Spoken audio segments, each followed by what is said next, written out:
যাই বলেন, আমি থাকতে আপনি কোনো কুরবানি দিতে পারবেন না। আসসালামু আলাইকুম চেয়ারম্যান সাহেব। ওয়ালাইকুম আসসালাম। আরে ইমাম সাহেব, কি ব্যাপার, আপনারা দুজন এভাবে তর্ক করছেন কেন? আরে ইমাম সাহেব, আমি সবচেয়ে বড় বড় গরুগুলো হাটের থেকে কিনেছি। 10 গ্রামের লোক দেখবে আমি অ্যাডভোকেট কতগুলো গরু কুরবানি দিচ্ছি, আর সে মাইকিং করে কুরবানি বন্ধ করে দিচ্ছে। এটা কি মানা সম্ভব? এটা তো আমি মানবো না, কোনোভাবেই মানা সম্ভব না। আমি তো কুরবানি দেবই। শোনেন ইমাম সাহেব, ট্যাক্স দেওয়া ছাড়া আমার এলাকায় ব্যবসা বাণিজ্য করা নিষেধ, তাই আমি কুরবানি দেওয়া বন্ধ করে দিয়েছি। আমার এলাকায় আমি কাউকে কুরবানি দিতে দেবো না। দেখি আমাকে কে ঠেকায়। নাউজুবিল্লাহ, আস্তাগফিরুল্লাহ। চেয়ারম্যান সাহেব, আপনি কি জানেন কুরবানি কেন দেওয়া হয়?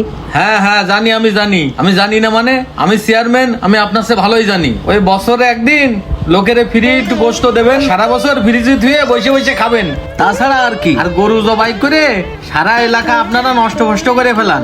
আর কুরবানি বা কয়জনেরই হয়? সুদ ঘুষির টাকা দিয়ে গরু কিনে কুরবানি দেয়। নাউজুবিল্লাহ, আস্তাগফিরুল্লাহ। আর অ্যাডভোকেট সাহেব, আপনি কি জানেন কুরবানি কেন দেওয়া হয়?